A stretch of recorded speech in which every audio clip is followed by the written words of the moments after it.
Back at the Gap, Lieutenant Colonel Waltman with information on the training and activities back at Fort Indian Town Gap. I do have an update. We do have scheduled for this coming Sunday a period of artillery fire.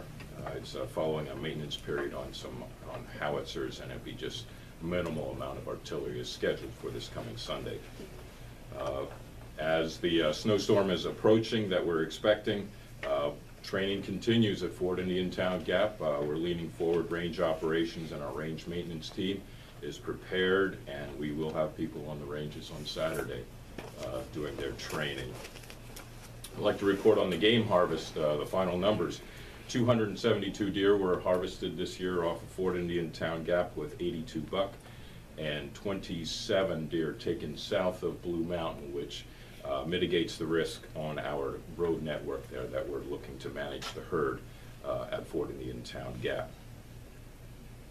We do have, over the holidays, we had returning soldiers from deployment, but just wanted to announce that we continue to deploy soldiers and airmen of the Pennsylvania National Guard. Most recently, just about over a week ago, from Western Pennsylvania, and they trained at Fort Indian Town Gap. Nearly 100 soldiers from the 2nd Infantry Brigade Combat Team deploying for a year to Kosovo. So they're going to continue training that they started at Fort Indian Town Gap here in the United States, Germany, and then join up with a coalition in Kosovo for a year deployment. The Department of Military and Veterans Affairs, the Office of Veterans Affairs, announced earlier this month funds available through the Veterans Trust Fund, which residents and citizens of the Commonwealth are familiar with. On the driver's license renewal and car registration renewal, there's that opportunity to donate $3 to that trust fund. Also, funds from the sale of the property at Scotland School went into that trust fund.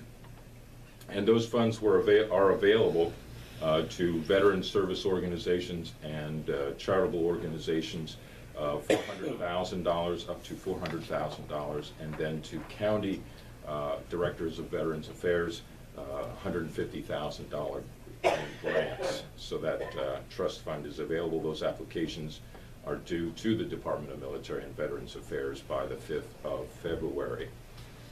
Our information line and comment line continues to be 861-2007. Anyone can call and find out the training that's happening at Fort Indian Town Gap and leave a comment. And anyone that leaves contact information will get a reply from our Public Affairs Office.